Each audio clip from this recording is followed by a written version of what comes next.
Hello student, कैसे हो आप सब? है ना। तो अभी क्या होने वाला है स्टार्ट। ये चैप्टर नंबर 3 सर क्यों आ गया अभी यहाँ पे? ये तो ख़त्म हो गया है ये। वो मुझे पता है, लेकिन ये क्या है? रिवीजन वर्क है। क्या है? Revision work. तो रिवीजन में हमारा चैप्टर नंबर 3 एंड 4 है। कौन सा है? 3 एंड 4। तो आज वो हम यूनिट टेस्ट नंबर 2 स्टार्ट होने वाली है। तो उसमें हमारे कौन से चैप्टर है? 3 एंड 4। तो उसका रिवीजन हम देखेंगे आज, समझ के, ताकि आपको सब कुछ इजीली हो जाए। हाँ, रीडिंग तो करना ही है। हाँ, सिर्फ ये वीडियो लेक्चर देखकर ऐसा नहीं मान लेना है कि मेरा सब कुछ हो गया। हाँ, रीडिंग तो करना ही है, लेकिन ये काम इजी बन जाए इसीलिए हम थोड़ा इसको रिवाइज कर लेते हैं, है ना। तो रिवीजन लेक्चर देखते हैं हम।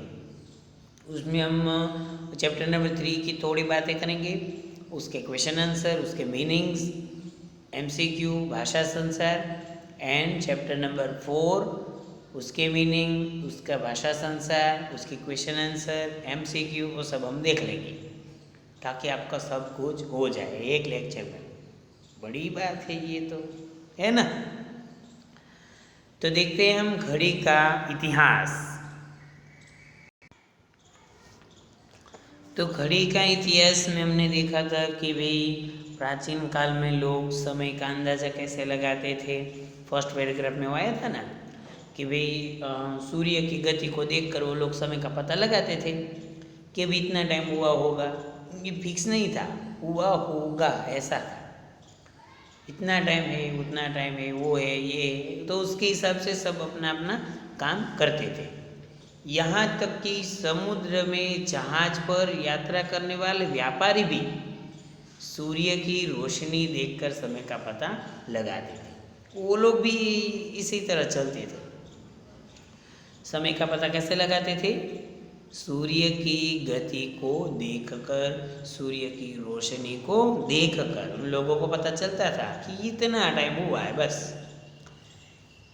फिर क्या हुआ कि मिस्र में बनाई गई धूप घड़ी बनाई गई, पर उसके बाद उसमें भी प्रॉब्लम है कि वो सूर्यास्त के बाद काम नहीं करती थी।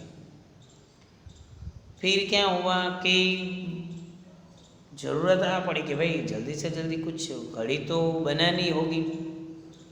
फिर क्या हुआ? 16वीं शताब्दी में जल घड़ी का आविष्कार हुआ। कौन सी घड़ी? जल घड़ी। कौन सी सदी? 16वीं शताब्दी। उसके बाद मिस्र के बेबीलोन में ये बनाई गई। उसमें एक बड़े से बर्तन में छोटा सा सुराख रखते, उस छेद में से पानी गिरता था और उसके हिसाब से समय का अंदाज़ा लगाया जाता था कि इतना टाइम हुआ होगा। शब्द देखते हैं। अंदाजा तो अनुमान, गति तो चाल, अनुपयोगी तो बेकार, आविष्कार तो खोज, जननी तो जन्म देने वाली, सुराख तो छेद। अंदाजा तो अनुमान, गति तो चाल, अनुपयोगी तो बेकार, आविष्कार तो खोज, जननी तो जन्म देने वाली, सुराख तो छेद। तो इस तरह क्या हुआ ये पता चला शब्दार्थ से। उसके बाद हम देखते हैं नेक्स्ट पेज में। तो इसके बाद रोम में रेत घड़ी बनाई गई। यह घड़ी डमरू के आकार की थी। ये है रेत घड़ी, यहाँ पे दिखाई दे रही है। फिर उसमें रस्सी के जलने से और मोमबत्ती के जलने से, रस्सी के सुलगने से, लेप में तेल खत्म होने, क्या है ऐसे ऐसे समय का अंदाज़ा लगाते थे ये लोग उस टाइम पे कि भाई कोई, अभी हम घर पे होते तो कैसे ये ऐसे देख लेते कितने बजे हैं, ऐसे हाथ में देख लेते कितने बजे हैं, ये मोबाइल निकाल कर देख लेते क्या टाइम हुआ। तो उस टाइम तो देखो कोई टाइम का कुछ पता ही नहीं था। तो इस प्रकार घड़ी तो कई प्रकार की बनती रही, परंतु ये सब बिल्कुल सही समय बताने में असमर्थ थी। कल्पपुर्जों से चलने वाली घड़ी कब और किसने बनाई यह अनुमान मुश्किल है, किंतु जिस तरह घड़ी हम आज पहनते हैं वैसी पहली घड़ी पहनने वाले आदमी थे प्रसिद्ध फ्रांसीस गणितज्ञ और दार्शनिक ब्लेज पास्कल। ब्लेज पास्कल ने सबसे पहले हाथ में घड़ी बांधी थी। किसने खोजा वो पता नहीं है, लेकिन वो मिल गया कि किसने हाथ में बांध के रखी थी। वो गणितज्ञ थे प्रसिद्ध फ्रांसीस गणितज्ञ और दार्शनिक थे। लगभग 1650 के आसपास में लोग घड़ी जेब में रखकर घुमा करते थे। तब ब्लेज पास्कल ने अपने हाथों में घड़ी लगा ली। पहले चाबी भरने वाली घड़ी बनती थी। अभी जब मैं ऐसा सेल डालते हैं ना घड़ी में, तो पावर चाबी वाली आती थी। कैसे चाबी वाले खिलौने होते, की टाइट करते तो ऐसे ऐसे ऐसे ऐसे घूमते, ऐसी पहले घड़ी बनी थी। पहले ऐसे ही घड़ी यूज़ करते थे कि उसमें चाबी लगाना होता है, तो घड़ी पूरी दिन तक चलती रहती थी। फिर आओ जाने घड़ी की विकास यात्रा में भी हमने देख लिया ये सब। तो ये आप एक बार नज़र डाल देना इस पर। हाँ, ये देखो हम 1 बाय 1 ही चलते हैं। हाँ, तो ये मिस्र में पहली बार सूर्य घड़ी का उपयोग किया गया। ग्रीस के लोग पत्ती की घड़ी से समय का पता लगाने लगे थे। तो ये इस तरह इसका भी आविष्कार हुआ। यहाँ भी हम देख सकते हैं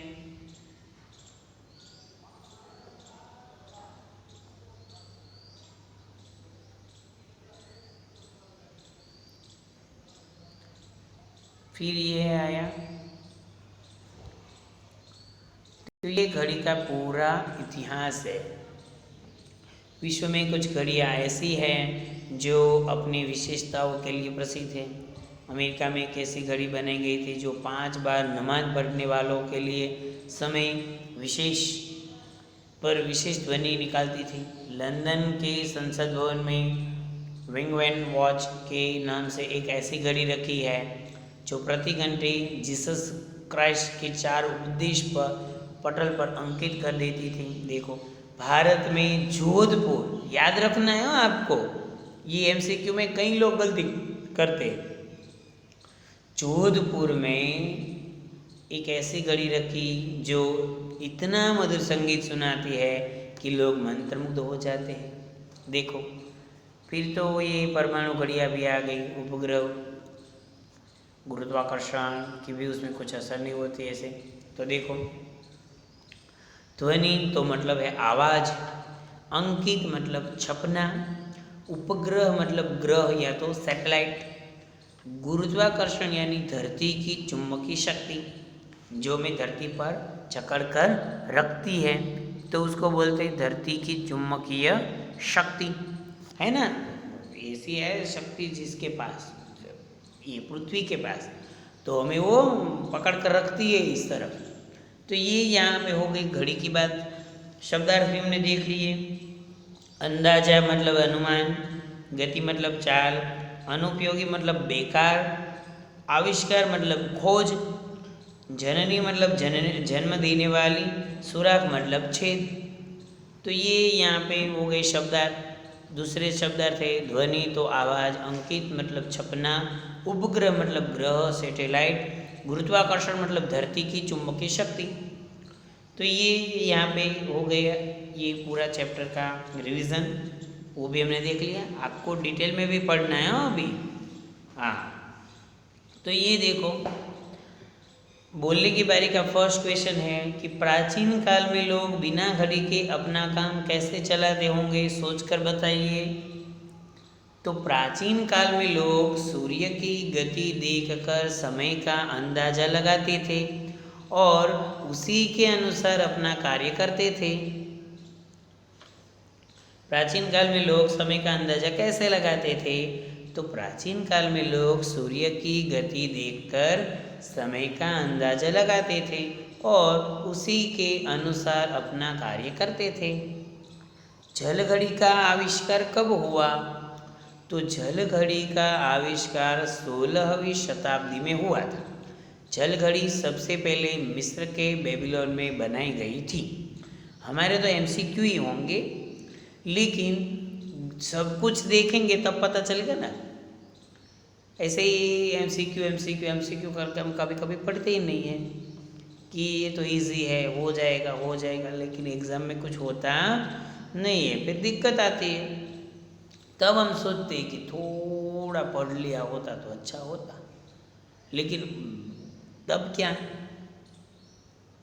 है ना, वो तो टाइम चला गया। तो ये मध्य में बनी घड़ियाँ बहुत ज़्यादा सफल क्यों नहीं हुई? मध्यकाल में बहुत सारी घड़ियाँ तो बनी थी, जल घड़ी बनी थी, रेत घड़ी बनी थी, ये सूर्य की गति तो, लेकिन ये सब सक्सेस नहीं हुए। क्यों? तो मध्यकाल में बनी घड़ियाँ बहुत ज़्यादा सफल इसीलिए नहीं हो पाई क्योंकि ये सभी घड़ियाँ बिल्कुल सही समय बताने में असमर्थ थी। परफेक्ट टाइम नहीं मिलता था उसमें, इसीलिए वो सक्सेस नहीं हुआ।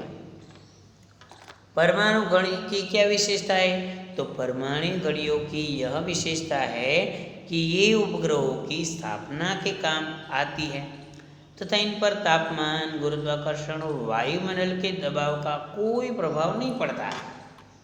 तो कितने फायदेमंद है ये। लेकिन ये यहाँ यूज़ नहीं होती है, सैटेलाइट जहाँ सेट होती है वहाँ पे वो लोग रखते हैं। तो ये बात हो गई यहाँ पे लिखने की बारी की। आप एक बार फिर से देख लो।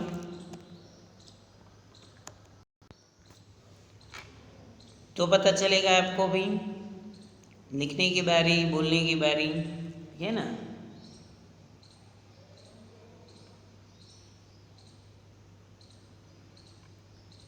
उसके बाद है लिखने की बारी।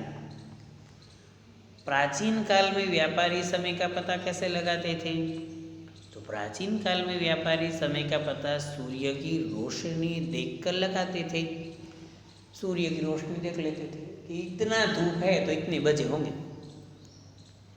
कम धूप है तो इतना होगा, ये है तो इतना होगा। आधुनिक घड़ी को पहनने वाले विश्व के पहले व्यक्ति कौन थे? तो आधुनिक घड़ी को पहनने वाले विश्व के पहले व्यक्ति थे प्रसिद्ध फ्रांसीस गणितज्ञ और दार्शनिक ब्लेज पास्कल। कौन थे? Blaise Pascal. इसका याद रखना है आपको नेम।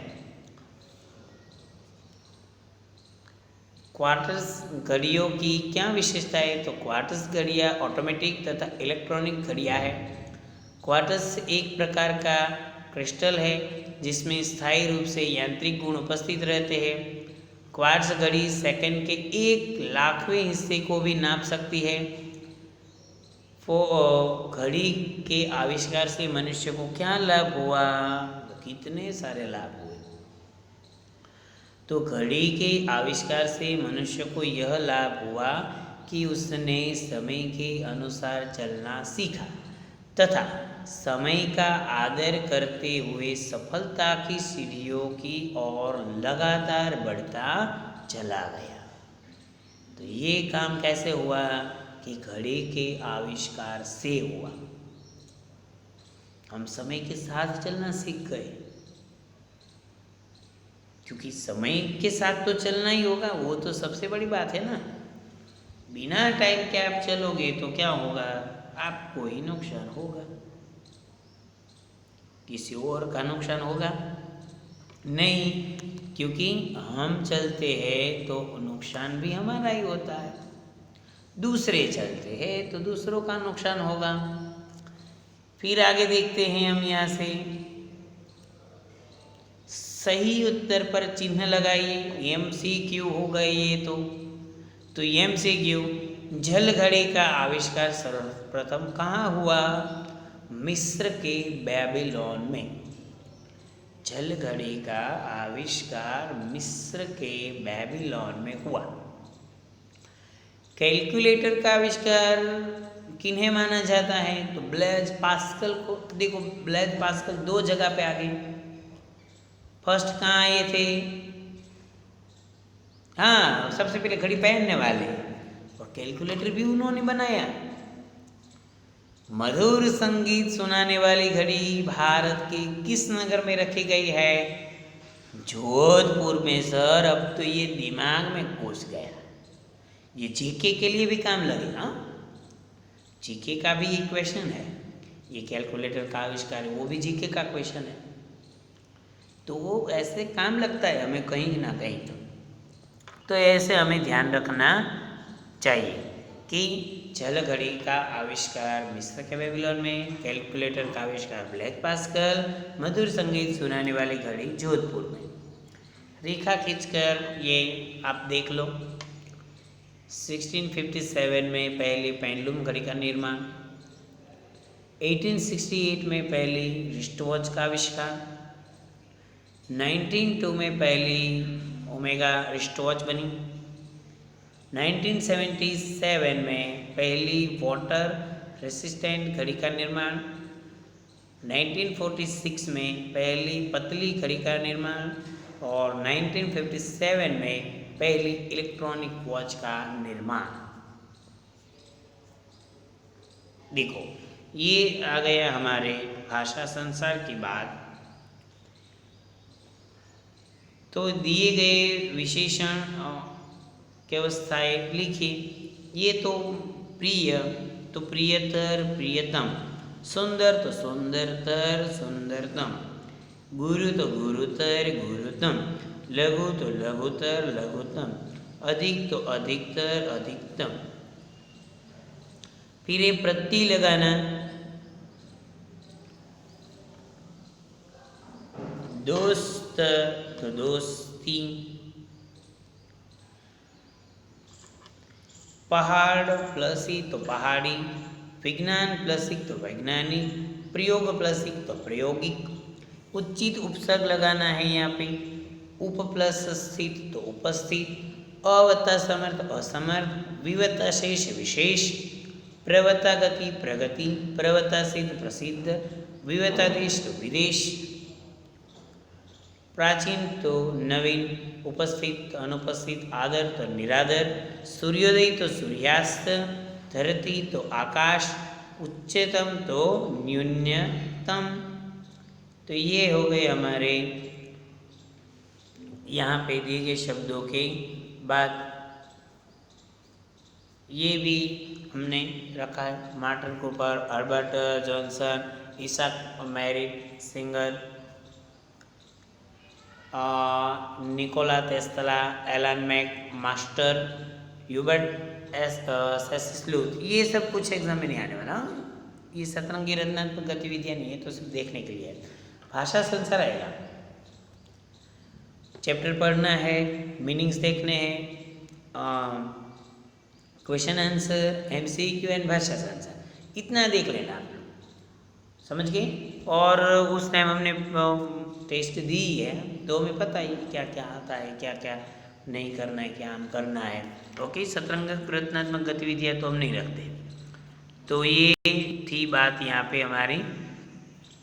फिर से एक बार देख लो, एक बार मीनिंग भी देख लो, तो आपको पता चल जाएगी। मेरे साथ साथ आप देखते जाओ तो पता चलेगा ना। ये मैं बोलता रहूँ और आप सुनते रहो बस। कभी कभी मैं बोलूँ तब देखना भी है, ये ऐसे ऐसे ऐसे करके, तो आपको पता चलेगा ना कि हमें क्या और कैसे देखना है, क्या करना है। तो अंदाजा, एक बार आप शब्द देखो तो सब मैं देखता हूँ, बोलो एक बार।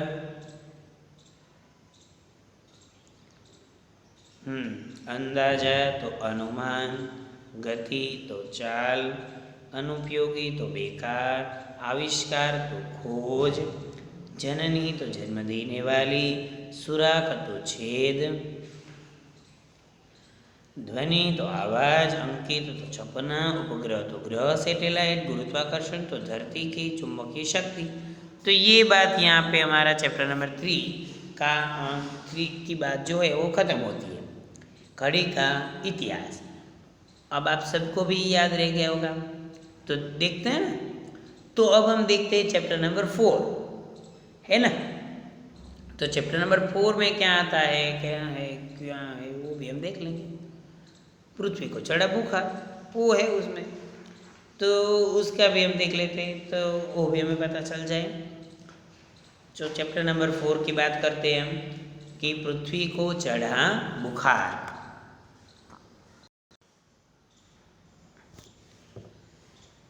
पृथ्वी को चढ़ा बुखार, 2 चैप्टर हैं इसमें, तो इजी है। तो रास्ते का दृश्य था पहले, वो दोनों है, दीदी और अनुपमा, उसको पूछती कि क्या हुआ है, तो बताती है कि हमारे टीचर है वो कुछ बता रहे थे आज कि ऐसा है, ऐसा हो रहा है, पोल्यूशन की वजह से पृथ्वी दिन प्रतिदिन बीमार होती जा रही है, तो इसके लिए हमें कुछ करना चाहिए, वो सब बातें होती है। उसने कहा कि नहीं, अरे बताओ तो क्या हुआ। आज अध्यापिका ने बताया कि पृथ्वी को बुखार आ रहा है। क्या? यह सच है कि पृथ्वी बीमार हो गई है, उसका तापमान बढ़ रहा है। अगर पृथ्वी ऐसी बीमार रही तो हम सब उसके साथ बीमार हो जाएंगे। वो तो बात सही है ना, कि पृथ्वी को यदि कुछ हुआ तो उसके ऊपर रहने वाले सबको प्रॉब्लम होगा। ये इस तरह बता रहे हैं उसके कि ऐसा ऐसा हुआ है, कि बारिश नहीं हो रही है, कहीं कहीं गर्मी बढ़ रही है, कहीं कहीं पे ऐसा हो रहा है कि बारिश ज़्यादा हो जाती है, कहीं पे बारिश कम होती है। तो इसके पीछे का रीज़न क्या है? देखो कि वो फर्स्ट में ऐसा आता है, फिर वो लोग घर जाते हैं, तो घर जाते ही उसके दादाजी घर आए हुए हैं।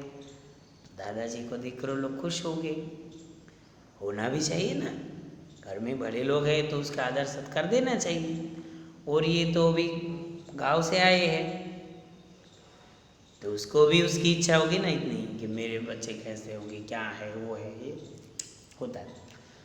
नमस्ते दादाजी, नमस्ते बेटा।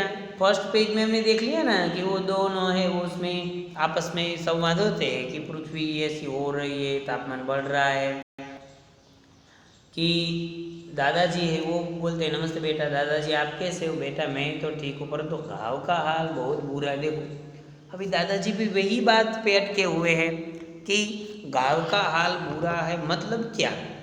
तो पता नहीं, दुनिया में सब कुछ बदल रहा है। मार्च अप्रैल में बारिश हो जाती है, इतनी तेज बारिश की कटाई के लिए तैयार फसल खराब हो जाती है। जून जुलाई में जब सारा खेत जोत कर बारिश का इंतज़ार करते हैं तो बारिश ही नहीं होती है और बुआई शुरू नहीं हो पाती। जानती हो पिछले वर्ष बारिश कब हुई थी?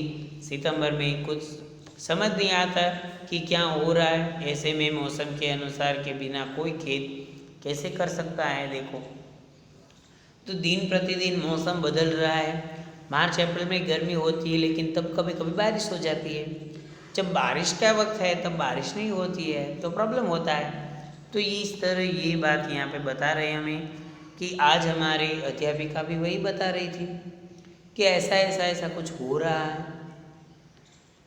ये तो कलयुग है भाई। तो कलयुग का मतलब है 4 युगों में से अंतिम और वर्तमान युग, जिसमें पाप और अनिति की प्रधानता मानी जाती है, उसको बोलते हैं कलयुग।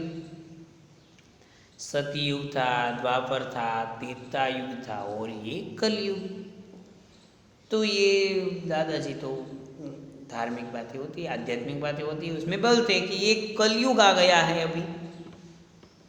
तो ये बात भी दादाजी भी वही बात बोल रहे हैं जो उसके टीचर ने क्लास में बताई थी कि ऐसा ऐसा हो रहा है, ये हो रहा है, ये हो रहा है। हमारे क्लास में भी यही बात हो रही थी, इसके बाद बात में भी चर्चा हो रही थी कि अभी सब ऐसा ऐसा हो रहा है। अभी घर आए तो दादाजी भी वही बात बोल रहे हैं, तो बात सही निकली।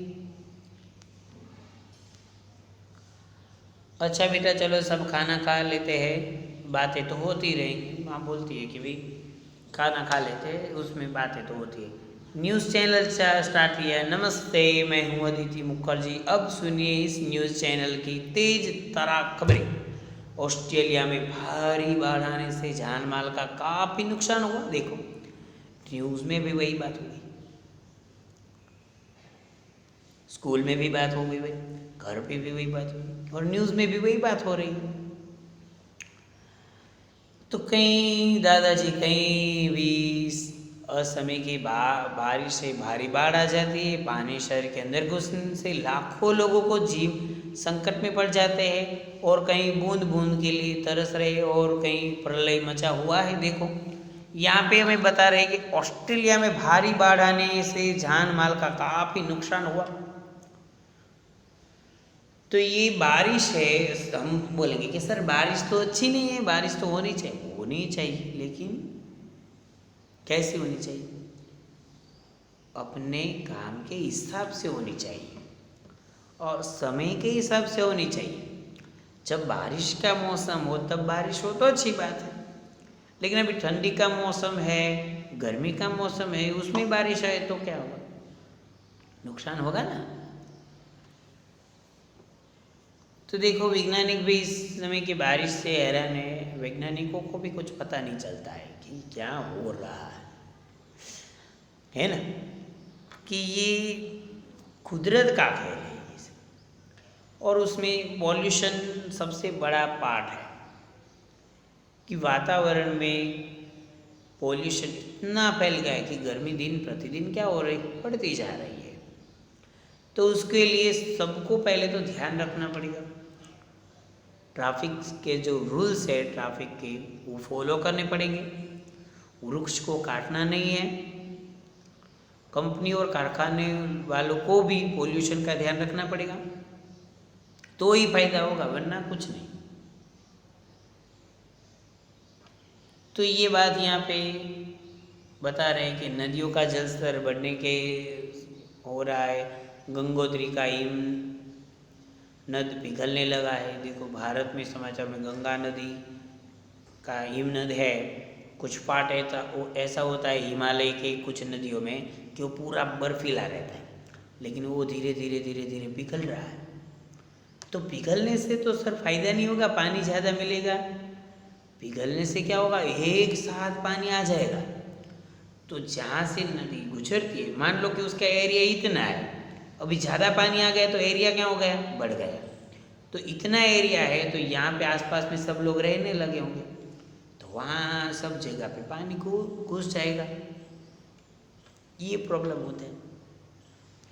और दूसरी बात कि पिघलने के कारण वो पानी पूरा चला जाता है समुद्र के अंदर, तो भी समुद्र में भी पानी बढ़ जाएगा इस तरह। तो बढ़ने दो ना, उसमें क्या है सर, नुकसान क्या होगा आसपास के किनारे वाले लोग कहाँ जाएंगे, उसके घर में पानी घुस जाएगा। तो ये प्रॉब्लम होता है। पेड़ को काटा जाना, प्रदूषण फैले, कारखानों की बढ़ती संख्या, सड़कों पर बढ़ता काला धुआं और ध्वनि प्रदूषण, गांवों को छोड़कर शहरों की ओर पलायन से सब कारण है। वायुमंडल में कार्बन डाइऑक्साइड की मात्रा दिन प्रतिदिन बढ़ती जा रही है, जो सूर्य के आने वाले गर्मी को पृथ्वी पर ही रोक लेती है। इस प्रकार पृथ्वी दिन प्रतिदिन गर्म होती जा रही है। देखो, कार्बन डाइऑक्साइड है वो बढ़ता जा रहा है, तो वो क्या लेगा, गर्म जो सूर्य की गर्मी हो उसको खींच लेगा, तो क्या होगा, गर्मी बढ़ेगी।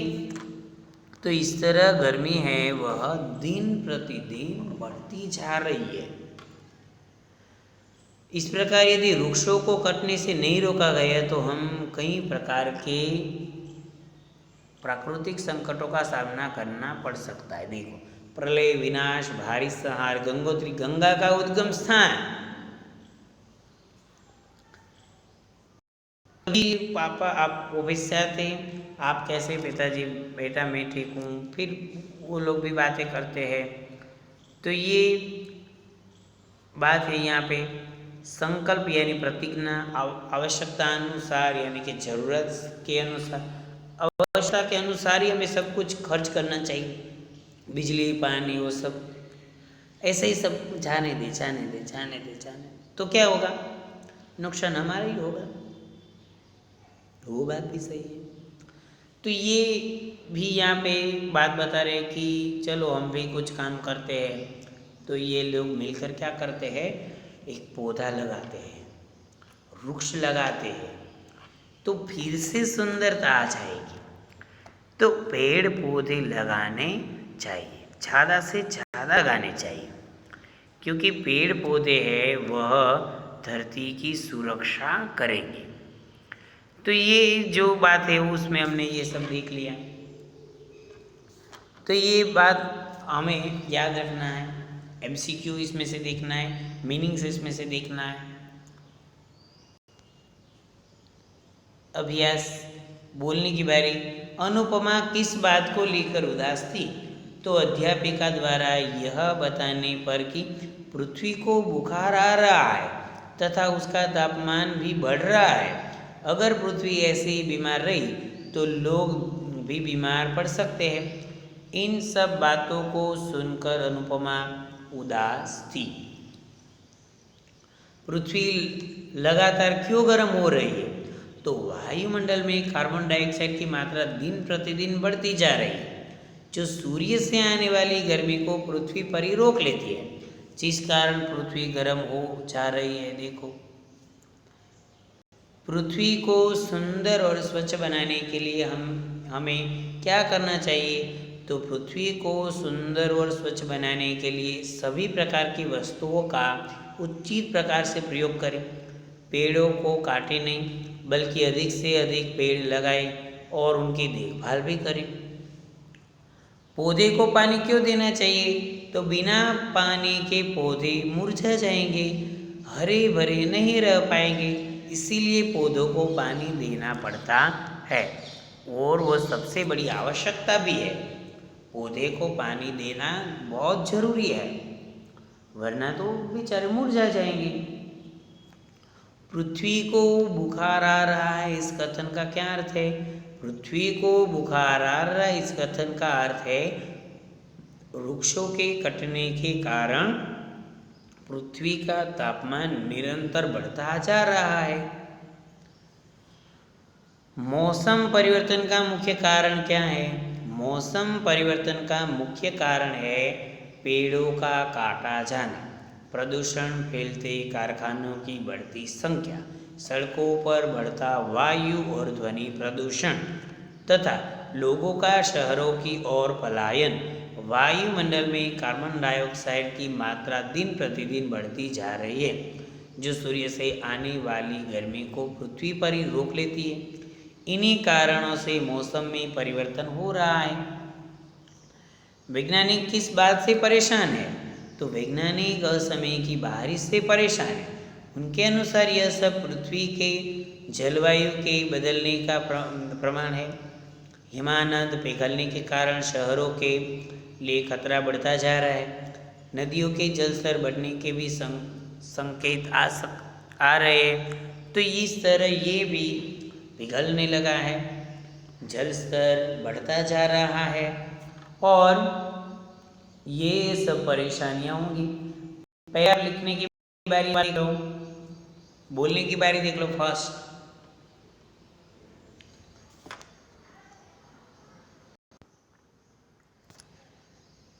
अनुपमा किस बात को लेकर उदास थी, वो हमने देख लिया। इसके बाद थे ये जो क्वेश्चन आंसर, वो भी हमने देख लिया। लिखने की बारी।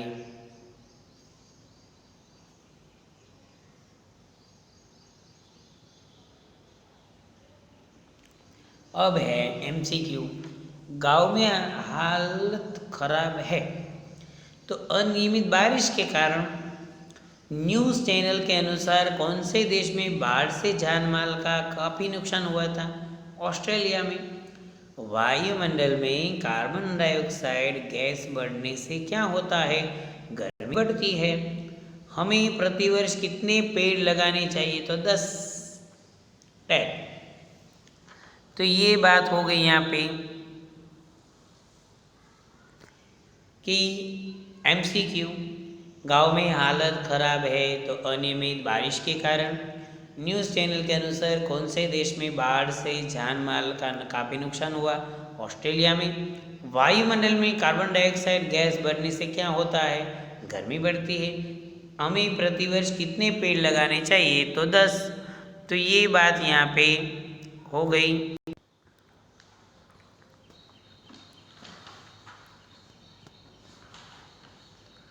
उसके बाद है भाषा संसार। 3 शब्द लिखे र से। तो मार्च, परिवर्तन, वर्ष और वर्षा।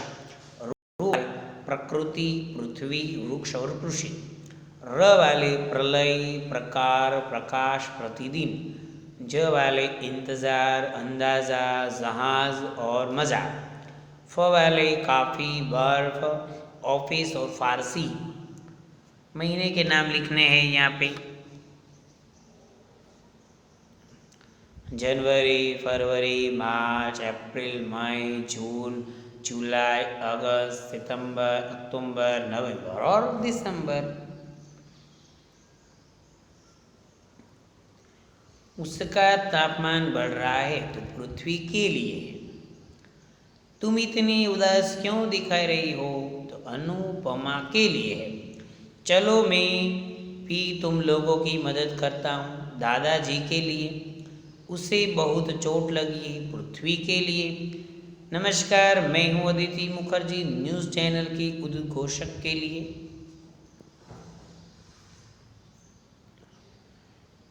क्रिया शब्द को रेखांकित करना है। क्रिया शब्द को तो हम लोग खाना खा रहे, तो खाने की क्रिया हुई। नदी बह रही है, हमें पेड़ अवश्य लगाना चाहिए। अनुपमा सुबह से रो रही है, दादाजी वहाँ खड़े हैं। तो खा रहे हैं, बह रही है, लगाना चाहिए, रो रही है और वहाँ खड़े हैं। ये सब क्रियावाचक शब्द हुए। विराम चिन्ह लगाने हैं, ये भी देख लीजिए। क्या हुआ अनु, तुम इतनी उदास क्यों दिख रही हो? बेटा, मैं तो ठीक हूँ, परंतु गांव में बुरा हाल है। नमस्कार, मैं हूँ अदिति मुखर्जी। चलो मैं भी तुम लोगों की मदद करता हूँ। पापा, पता है पृथ्वी को बुखार आ गया है। तो ये बात यहाँ पे ख़त्म होती है। तो हमने दोनों चैप्टर की क्वेश्चन आंसर, पूरा चैप्टर और उसकी भाषा संसार और एमसीक्यू देख लिए, ताकि हमें पता चले कि भी हमें एग्ज़ाम के कैसे तैयार कर सकते हैं। तो एक बार फिर से आप देख सकते हो, तो आपको भी पता चलेगा कि आपको क्या क्या ध्यान में रखना पड़ेगा। तो जल्दी से आपको याद भी रह सकता है।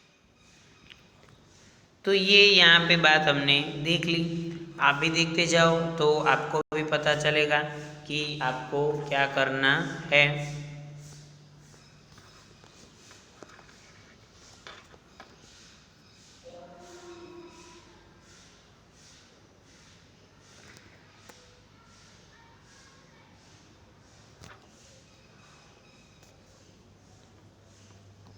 एक एक बार आप सब देखते जाओ तो आपको पता चलता जाएगा कि आपको क्या क्या करना है।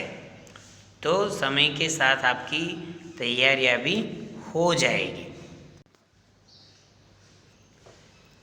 तो ये हमने chapter number 3 and chapter number 4 देख लिए कि क्या करना है। मीनिंग देखने हैं, एमसीक्यू देखने हैं, क्वेश्चन आंसर देखने हैं, तो आपका सारा रिवीजन का काम हो जाएगा।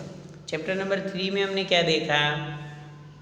तो चैप्टर नंबर 3 में घड़ी का इतिहास देखा है ना। ब्लेज पास्कल का नाम हमने देखा उसमें, और घड़ी के क्या क्या प्रयोग कैसे होता था। अंदाजा तो अनुमान, गति तो चाल, अनुपयोगी तो बेकार, आविष्कार तो खोज, जनने तो जन्म देने वाली, सुराख तो छेद। ये शब्दार्थ हमने देखे चैप्टर नंबर 3 में। और उसकी घड़ी की विकास यात्रा भी देख ली हमने। शब्दार्थ है उसमें ध्वनि तो आवाज़, अंकित तो छपना, उपग्रह तो ग्रह और सैटेलाइट, और गुरुत्वाकर्षण तो धरती की चुंबकीय शक्ति। तो ये भी देख लिया हमने, कितना सारा काम कर लिया हमने चैप्टर नंबर 3 का। कुछ की है ये तो मैं बता रहा हूँ आपको। रेडी हो गया सब कुछ? हो गया, ओके, तो अच्छा है। और फिर हमने देखा था कि भाई कहीं कहीं जगह पे ऐसा रखा है, अमेरिका में घड़ी बनाई गई थी जो 5 बार नमाज पढ़ने का बताती थी। फिर लंदन के संसद भवन में भी विशेष घड़ी थी। भारत में भी कहाँ थी? जोधपुर में ऐसी घड़ी थी जो संगीत सुनाती थी, मधुर संगीत सुनाती थी। तो ऐसे ही घड़ियों का भी निर्माण हुआ था, देखो अच्छा वाला है ना। तो वो भी बात सही है कि तरह तरह की, आज तो देखो कितने सारे डिजिटल वॉच है, उसमें फ़ोन भी, उसमें फ़ोन का कार्ड भी यूज़ कर सकते हो आप, नेट भी चला सकते हो, गीत भी सुन सकते हो। तो अब तो अच्छा है ना कि घड़ी, एक छोटी सी घड़ी में सब कुछ आ जाता है। तो ऐसे ही डिजिटल वॉच भी आ गई है अभी, और मोबाइल में तो सब कुछ है ही। समय का पता ऐसे ही हमें लग जाता है। लेकिन पहले के टाइम में बेचारे को बहुत मुश्किल होती होगी, क्योंकि वो सूर्य की गति देखकर समय का अंदाजा लगाते थे।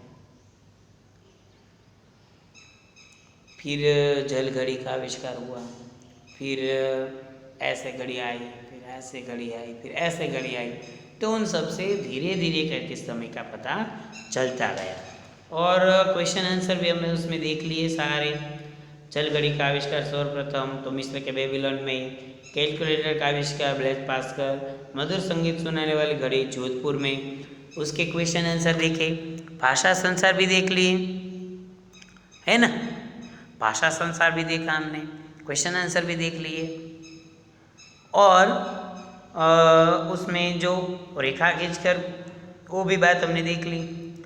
तो ऐसा नहीं है कि सिर्फ MCQ, आपको पूरा चैप्टर तो पढ़ना ही पड़ेगा। उसके जो वो था विलोम शब्द, वो भी देख लिए हमने, सब बात देखनी है। फिर हम क्या करते, एक बात देख लेते, बस इतना तो हो गया, इतने में कुछ होता नहीं है, सब कुछ करना है तो ही आपको होगा।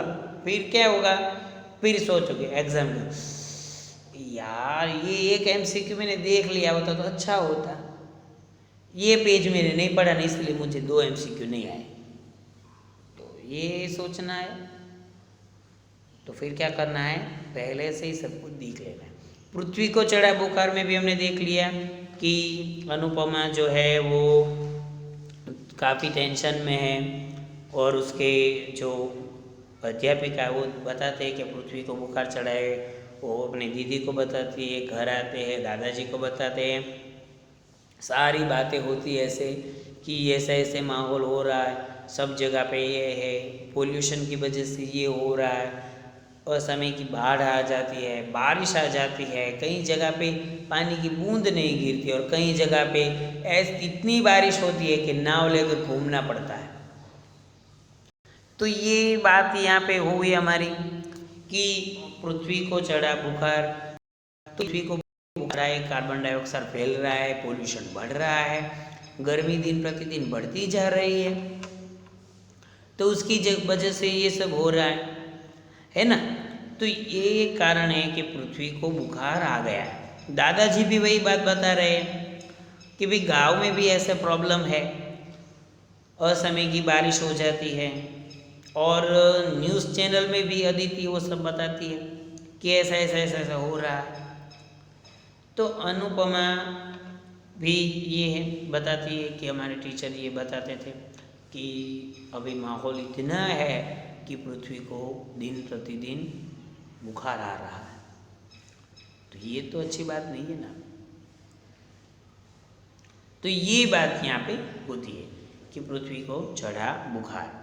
फिर हमने देखा कि गांव की हालत खराब है तो अनियमित बारिश के कारण। न्यूज़ चैनल के अनुसार कौन से देश में बाढ़ से जान माल का काफ़ी नुकसान हुआ? ऑस्ट्रेलिया। वायुमंडल में कार्बन डाइऑक्साइड गैस बढ़ने से क्या होता है? तो गर्मी बढ़ती है। हमें प्रतिवर्ष कितने पेड़ अवश्य लगाने चाहिए? तो 10 पेड़ अवश्य लगाने चाहिए। तो ये बात यहाँ पे हो गई। और फिर हम देखते हैं शब्दार्थ। तो कलयुग तो 4 युगों में से अंतिम और वर्तमान युग जिसमें पाप और अनिति की प्रधानता मानी जाती है, तो ये हो गया कलयुग। प्रलय तो विनाश, भारी संहार, गंगोत्री तो गंगा का उद्गम स्थान, संकल्प तो प्रतिज्ञा, आवश्यकता अनुसार तो जरूरत के अनुसार। तो ये बात हो गई यहाँ पे। फिर हमने देखा कि सर्वनाम है, भाषा संसार है, क्वेश्चन आंसर है, लिखने की बारी है, बोलने की बारी है। तो ये सब आप देखोगे तो आपको जल्दी से पता चल जाएगा कि भाई इतना भारी है नहीं, कुछ एकदम इजी है पेपर। पर पढ़ा लिखा है तो, है ना। कई बार कहीं ऐसे क्वेश्चन स्टूडेंट पूछते कि सर पेपर कैसा होगा? मैं बोलता हूँ कि भाई आपने पढ़ा है, रीडिंग किया है, लर्न करके आए हो तो पेपर अच्छा होगा, नहीं किया है तो पेपर ऐसे ही होगा।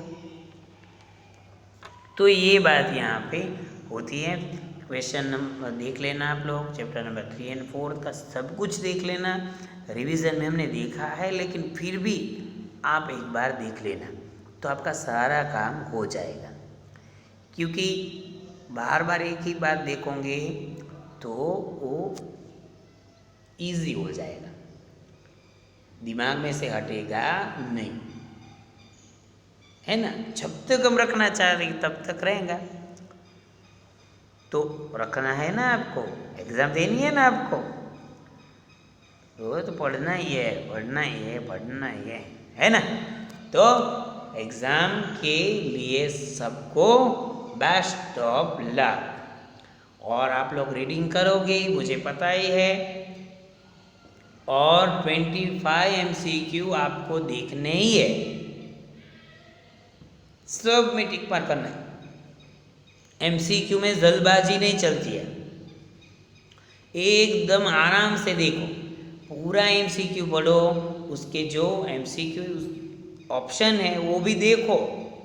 हम गलती से ये टिक मार करते गए, पेपर ख़त्म, फिर हमको पता चलता है ये मैंने तो गलत टिक कर दिया था ये। तो इसलिए बोल रहा हूँ कि आप लोग क्या करो, पहले क्वेश्चन पढ़ो, उसके बाद उसकी जो ऑप्शन है वो देखो, और उसके बाद उसको टिक मार्क करो। जल्दबाज क्या काम है भाई, है ना। पृथ्वी को चढ़ा बुखार, ऐसा है वो क्वेश्चन है कि किसको बुखार चढ़ा, और फर्स्ट MCQ है कि पृथ्वी को नहीं, सेकंड है पृथ्वी को, और लास्ट है चंद्र को।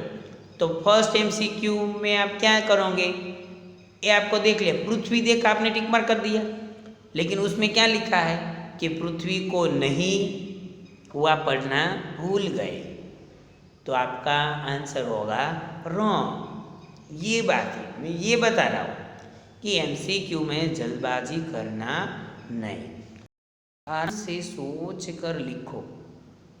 क्या है भाई, कुछ काम है,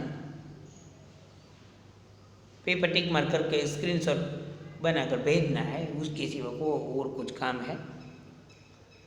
तो पूरे टाइम का यूज़ करो और आराम से लिखो, तो आपको भी मज़ा आएगा और मार्क्स भी अच्छे आएंगे, है ना।